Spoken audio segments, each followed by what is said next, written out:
Tidak boleh bagi siapapun yang melakukan zikir dengan jumlah bilangan atau dengan cara tertentu yang tidak pernah dicontohkan Rasulullah SAW dan para sahabatnya. Misalnya dengan jumlah bilangan 7 kali, 10 kali, 17 kali, 40, 100, 200, 500, 1000, 2000 atau yang lainnya. Nggak boleh. Karena nggak ada contoh. Dari mana? Dia mengatakan hitungan baca subhanallah 1100 satu kali umpamanya. Dengan duduknya bersila atau duduknya kakinya ditegakkan atau gimana? Dari mana keterangannya? Atau dengan goyang-goyang kepala, baca la ilaha illallah dengan goyang kepala, dari mana keterangannya? Makanya saya sebutkan di sini. Atau dilakukan dengan cara tertentu seperti berjamaah sambil menangis, sengaja supaya menangis, atau meratap histeris, atau dengan duduk tertentu sambil bergoyang-goyang, atau dengan menggoyangkan kepala dan yang lainnya, atau diiringi dengan lagu musik. Ini semuanya adalah perbuatan bid'ah yang nggak dicontohkan oleh Rasulullah SAW. Bid'ah ini. Makanya dia meskipun banyak berzikir sampai menangis, nggak membuat dia tambah imannya kepada Allah, tambah dekat kepada Allah. Tidak. Karena apa?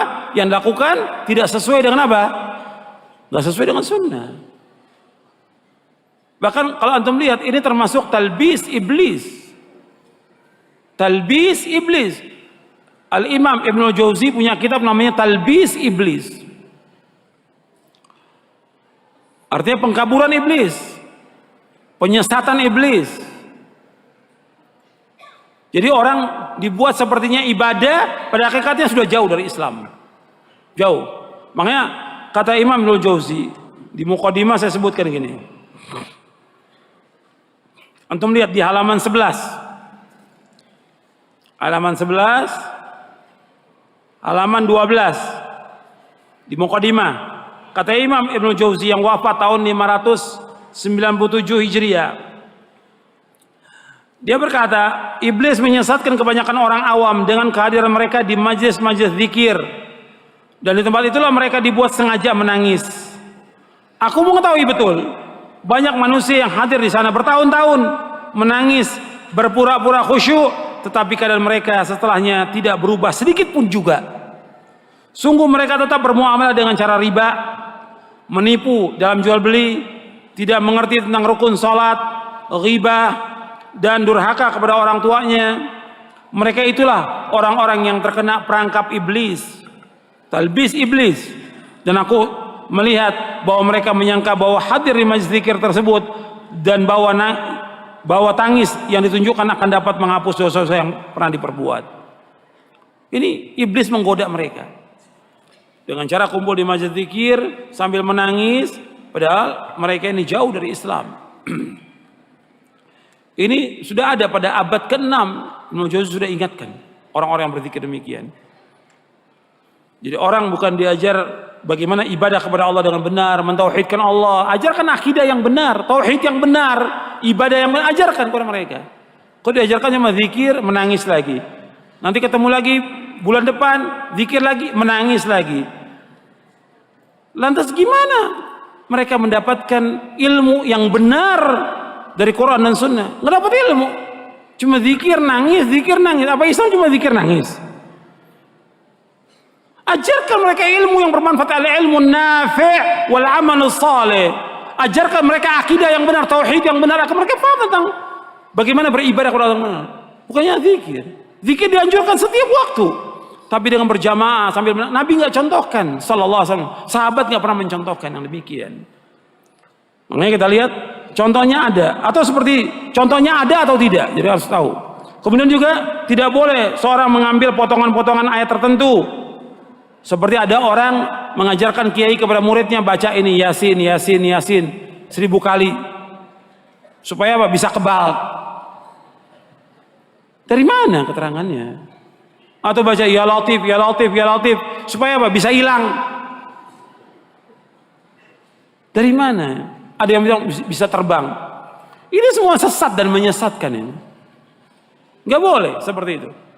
Jadi harus sesuai dengan contoh yang diajarkan oleh Rasulullah Sallallahu Alaihi Wasallam. Jadi nggak boleh juga seorang membuat doa-doa atau zikir-zikir tertentu. Kiai atau ustadz atau habib dia buat sendiri doanya, zikirnya, dibagi murid-muridnya. Ini kalau kamu mau selamat, ini amalan yang paling baik ini. Ada nggak yang begitu? Ada. Nggak boleh. Dia telah menjadikan dirinya sebagai apa? Sebagai Tuhan, pembuat syariat. Antum lihat ayatnya, antum lihat di sini. Allah berfirman dalam surah Asy-Syura ayat 21, "Am lahum syuraka'u syara'u lahum minad dini ma lam ya'dzan bihillah." Apakah mereka mempunyai sesembahan selain Allah yang menetapkan aturan agama bagi mereka yang tidak diizinkan oleh Allah SWT? Gak boleh mereka membuat sesuatu yang baru dalam agama ini yang gak ada contoh dari Rasulullah.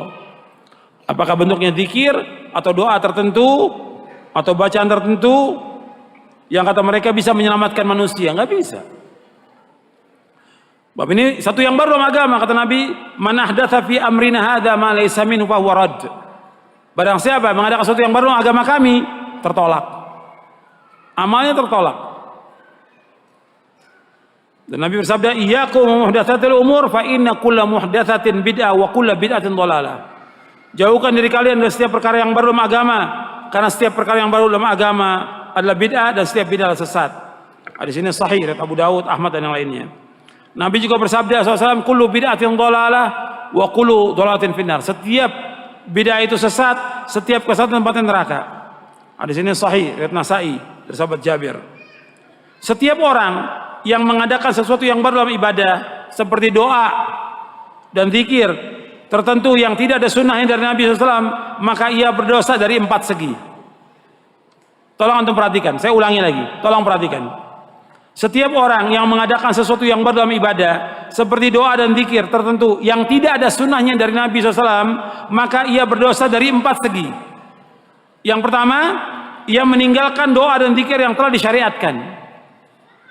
Jadi kalau dia membuat doa atau zikir yang dia buat-buat sendiri, dia karang-karang sendiri dan diberikan kepada murid-muridnya, maka yang pertama dia berdosa dari 4 segi. Dia meninggalkan doa dan zikir yang disyariatkan, yang diajarkan Nabi Muhammad SAW. Yang kedua, dia menambah-nambah dalam syariat Islam. Menambah-nambah dalam syariat Islam. Yang ketiga, dia menyunahkan sesuatu yang tidak syar'i. Dia menyunahkan sesuatu yang tidak syar'i. Yang keempat, dia mengelabui masyarakat awam sehingga mereka menganggap hal itu boleh. Ya, orang awam dikelabui oleh dia. Disebutkan oleh Syekh Bakar Abu Zaid rahimahullah dalam kitabnya Tashihud Doa. Maka kita harus hati-hati. Kita jangan ikut-ikutan dan membuat zikir yang tertentu, gak boleh.